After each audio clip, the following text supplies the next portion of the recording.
Hello everyone, कैसे हैं आप लोग। इस वीडियो में मैं आपको इस बुक का रिव्यू देने वाला हूँ। ये जो बुक है वो 29 ईयर का प्रीवियस ईयर क्वेश्चन पेपर यहाँ पे दिया गया है प्रीलिम्स का। एंड इसको इसके जो राइटर हैं वो है Mrinal sir, which is very good personality in the UPSC world. And इसको दिशा पब्लिकेशन द्वारा इसको पब्लिश किया गया है। ये जो बुक है वो 1995 से 2023 तक के जितने भी प्रीवियस ईयर क्वेश्चन पेपर्स हैं उसका आप कंपाइलेशन आप इस बुक में देख सकते हैं। And in the segregated manner, so आप for example let see the book. Now आप इंडेक्स को देखिए। इस इंडेक्स को ABCDE एंड सिमिलरली आई तक इसको डिवाइड किया गया है। ये वाला जो है ना, ये वाला हमारा हो जाएगा मेंस के लिए, एंड ये वाला है हमारा सी सेट के लिए। जी से लेकर और ये वाला ए तक ये यहाँ पे प्रीलिम्स के लिए दिया गया है। एक्चुअली मेरे को ये जो बुक है वो काफ़ी अच्छी लगी जब मैं राजेंद्र नगर गया था बुक स्टोर पे। उसके बाद मैंने बहुत सारे बुक्स को एनालाइज किया एंड मेरे को उनमें से ये वाली जो बुक है वो काफ़ी अच्छी लगी थी। So for my subscriber and my viewer I am recommending this book, because अगर आप इस बुक को पढ़ेंगे एंड आप पहले तो अभी आप इसको ख़रीदिए मत, आप बुक स्टोर पे जाइए, आप रिव्यू देखिए इस बुक का एंड आप खुद एनालाइज करिए एंड यू विल फाइंड कि यार ये बुक जो है वो थोड़ी सी बहुत अच्छी है। देखो यार 100% तो कोई भी बुक सही नहीं होती है। अगर वो 100% हमारे लिए सही हो तो सबका सिलेक्शन हो जाए। ये जो बुक है वो काफ़ी अच्छी है मेरे को तो लगता है। बात बाकी ये आपके ऊपर डिपेंड करता है। नाउ यहाँ पे अगर आप बिगिनर है ना तो यहाँ पे स्ट्रैटेजी बताया गया है मृणाल सर के द्वारा कि आप यूपीएससी प्रीलिम्स को किस तरीके से टैकल कर सकते हैं for the fresher. Okay, and यहाँ पे कुछ और बातें बताई गई हैं। For example, if you are belonging from the general category then OBC, non criminal, SC ST and so on. तो यहाँ पे आपको किस तरीके से क्या बेनिफिट मिलेगा एग्जाम के द्वारा। Okay, so for example if you are belong from the general category, so for the general category 32 year आपकी लास्ट एज होगी एंड 6 अटैम्प्ट आपको मिलेंगे। Similarly for the OBC 35, 9 attempt and so on. Now यहाँ पे कुछ important dates भी दिया गया है। फॉर एग्जांपल ऑनलाइन एप्लीकेशन कब सबमिट किया जाता है यूपीएससी के द्वारा। देन उसके बाद फॉर एग्जांपल 26 मई को इस बार जो है संडे के दिन प्रीलिम्स एग्जामिनेशन है। तो ये भी बताया गया है कि यूपीएससी के द्वारा कब किस एग्ज़ाम को लिया जाता है। अब आप कहेंगे यार इससे क्या फ़ायदा मेरे को होने वाला है। इससे बहुत फ़ायदा होने वाला है। जब आप स्ट्रैटेजी बनाओगे ना तो हम स्ट्रैटेजी कब बनाते हैं, हम स्ट्रैटेजी यूपीएससी के अकॉर्डिंग बनाते हैं कि यूपीएससी का एग्ज़ाम इस दिन है तो हमें कब तक अपना सिलेबस कंप्लीट कर लेना है, कब तक कितना आंसर राइटिंग है, और या फिर कहते हैं MCQ सॉल्व कर लेने हैं हमको। तो ये बहुत ही ज़्यादा इम्पॉर्टेंट हो जाता है for the strategy making. Now ये सिलेबस सर ने डिफाइन किया है यहाँ पे प्रिलिमिनरी एग्जामिनेशन का। ओके, तो ठीक है, इकोनॉमी का यहाँ पे सिलेबस डिफाइन है, देन पॉलिटी का सिलेबस डिफाइन है, IR हिस्ट्री।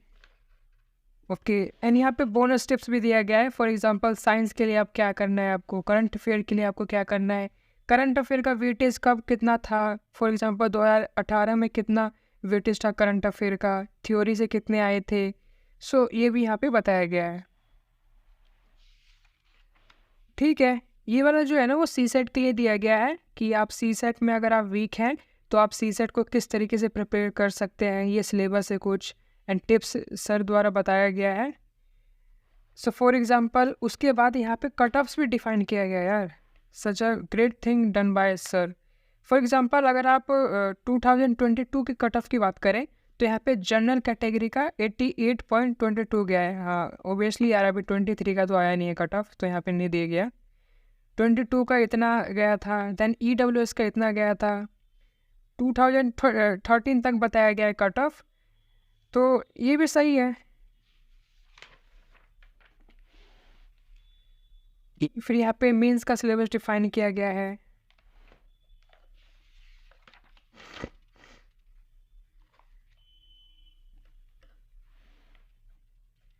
नाउ सी, ये जो है ना ये वाला देखिए आप, ये वाला जो है वो तो मेंस का कट ऑफ था, जो कि मैंने आपको बताया कि मेंस का कट ऑफ किस तरीके से कैटेगरी वाइज वेरिएट करता है। So for example in 2022 for the general category the cut off was 748, for the EWS the cut off was 750 and similarly so on. तो ये जो कट ऑफ है वो मेंस का है। सिमिलरली जब आप आगे बढ़ेंगे ना तो यहाँ पे आपको कट ऑफ फिर दिखाई देगा, और ये जो कट ऑफ होगा वो फाइनल होगा। सो फॉर एग्जांपल फाइनल में जो कट ऑफ था वो जनरल कैटेगरी का कितना गया था, तो फाइनल में गया था 960। तो एक तरीके से जब आप स्ट्रैटेजी बनाओगे ना कि यार मेरे को इतना तो चाहिए, सो for the strategy making this book is also important for you. Okay, ये केवल आपको प्रीलिम्स के लिए सही नहीं होगा, ये स्ट्रैटेजी मेकिंग के लिए भी आपको ये बुक काम आने वाला है। नाउ अब इंडेक्स फिर से देखते हैं, पॉलिटी देखते हैं, क्योंकि पॉलिटी सबसे ज़्यादा पूछा जाता है एंड हमने ये इस बुक के जो ट्रेंड एनालिसिस है उससे भी पता किया है। सो पॉलिटी देखते हैं, polity C1। Okay, page number C1 पे है पॉलिटी।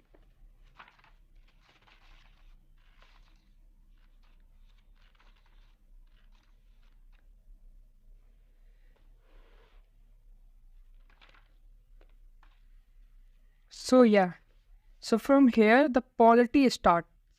Now जैसा कि मैंने आपको कहा था कि ये जो है वो 1995 से यहाँ पे पेपर्स दिया गया है, 1995 से 2023। सो आप देख सकते हैं कि 1995 से यहाँ पे दिया गया है। नाउ ये पॉलिटी का पार्ट है। ओके, ये बताया गया है कि आप एक तरीके से ना ये भी एनालाइज कर सकते हो कि 1995 में जो पॉलिटी के क्वेश्चन थे वो कितने थे। सो फॉर एग्जांपल 1995 में पॉलिटी के क्वेश्चन थे 1 2 3 4 4। सो इसका मतलब 1995 में पॉलिटी से केवल 4 क्वेश्चन आए थे। ओके, सो इस तरीके से आप भी वेरिएट कर सकते हो कि किस तरीके जो यूपीएससी है वो अपने वेटेज को बढ़ा रहा है, घटा रहा है, एंड फाइनली आप कंक्लूजन पे पहुंच सकते हो कि मेरे को किस सब्जेक्ट से कितने क्वेश्चन आने वाले हैं, सो मेरे को क्या स्ट्रेटजी बनानी चाहिए। नाउ अब मेरे को ना इस बुक की एक और ख़ास बात ये लगी, आप देख सकते हो फॉर एग्जांपल ये जो क्वेश्चन था वो था which of the following is are extra constitutional and external. So यहाँ पे दिया गया है, उस ऑप्शन को ब्रीफली में इसको डिफाइन किया गया है। अगर आप 1995 को देखेंगे तो 1995 का जो भी आंसर रहने वाला है वो यहाँ पे दिया गया है, एंड उस आंसर को ब्रीफली डिफाइन किया गया है। सो फॉर एग्जांपल अगर मैं लेटेस्ट वर्जन की बात करूँ तो जो लेटेस्ट है वो हमारा 2023 में हुआ था। सो अगर हम 2023 की बात करें तो फॉर एग्जांपल हम इसकी देख लेते हैं 105 का।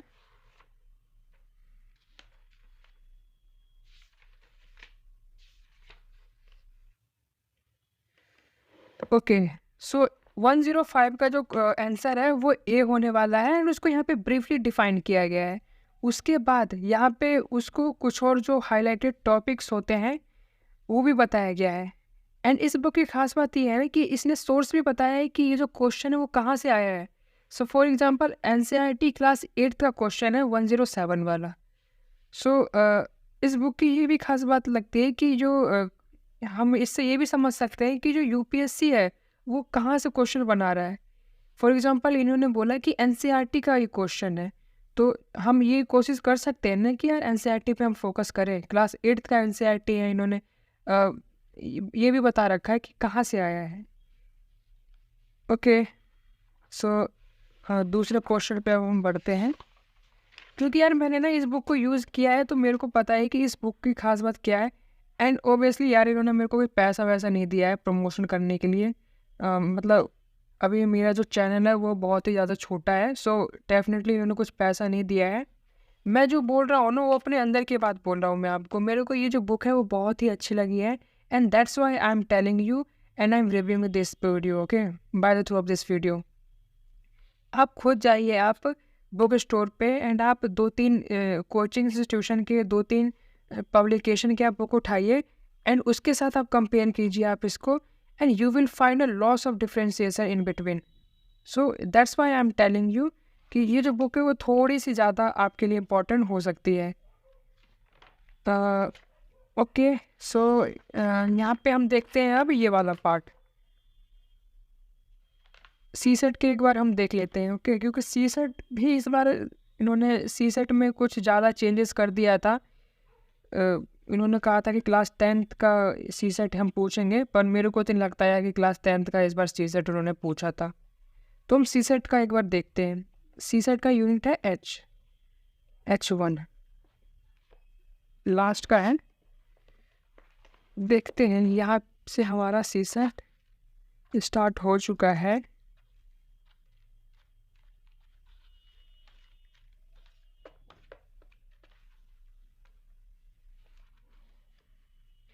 देखिए ये वाला जो जो क्वेश्चन है ना, स्पोर्ट्स एंड गेम्स, हालांकि यूपीएससी यहाँ से क्वेश्चन नहीं पूछता है स्पोर्ट्स एंड गेम्स से, पर इन्होंने स्पोर्ट एंड गेम्स को भी डिफाइन हाईली अच्छे से डिफाइन किया गया है कि स्पोर्ट गेम से किस टाइप के क्वेश्चन आते हैं, कब आते हैं एंड क्यों आते हैं।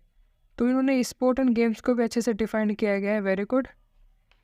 सी सेट पे हम एक नज़र डाल लेते हैं कि इन्होंने सी सेट पे क्या कारनामा कर रखा है।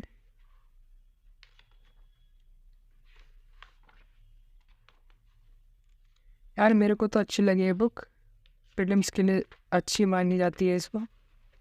बहुत सारे टॉपर्स ने रिकमेंड भी किया है, नहीं वो इसको यूज़ भी करते हैं। नाउ यहाँ से सी सेट हमारा स्टार्ट हो जाता है ये वाला। सो ये जो है 1995 का सी सेट का क्वेश्चन है and similarly so on ascending order में आपको मिल जाएंगे। 1995, then 1996, then 1997, then 1998 and so on. So for example mental ability, analytics and logical reasoning से अगर हम लेटेस्ट डेटा की बात करें तो लेटेस्ट में क्या क्वेश्चन आया था उसको हम देखते हैं। तो लेटेस्ट हमारा था 2023। So let's see.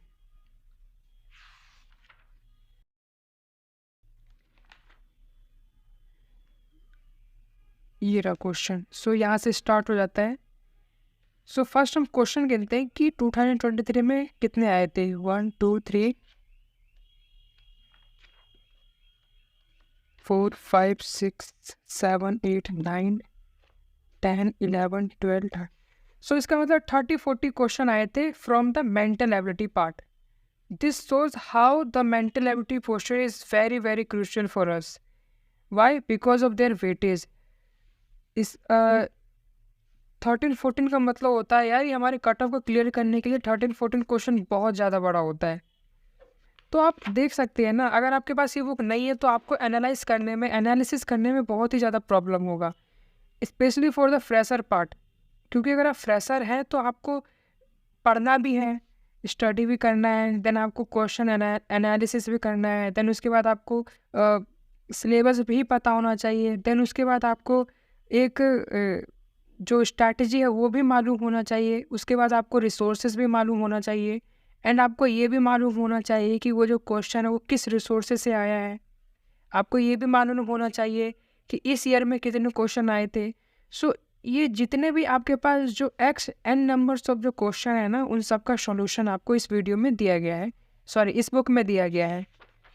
सो मेरे को तो यार ये बुक बहुत ही अच्छी लगी। इसका जो रेट है ना वो 790 दिखाया है, पर मैंने इसको 500 में लिया था। एंड ऑनलाइन अगर आप ख़रीदोगे तो ये शायद सस्ता भी मिल सकता है आपको अमेजोन और फ्लिपकार्ट पे। ये आप एक बार देख लीजिएगा। बात बाकी देखो, कंक्लूजन ये निकलता है कि मेरे को तो लगता है यार कि this book is very good for you if you are a beginner और a fresher person, then this book is very good for you. And अगर आप 2024 में एग्ज़ाम देने वाले हैं 2024 में, सो for the strategy making and for the question analysis this book, please refer this book. ये जो बुक है, मैं किसी बुक का प्रमोशन नहीं कर रहा हूँ। First of all let me tell you, इन्होंने मेरे को कुछ पैसा वैसा नहीं दिया है कि प्रमोशन कर दो।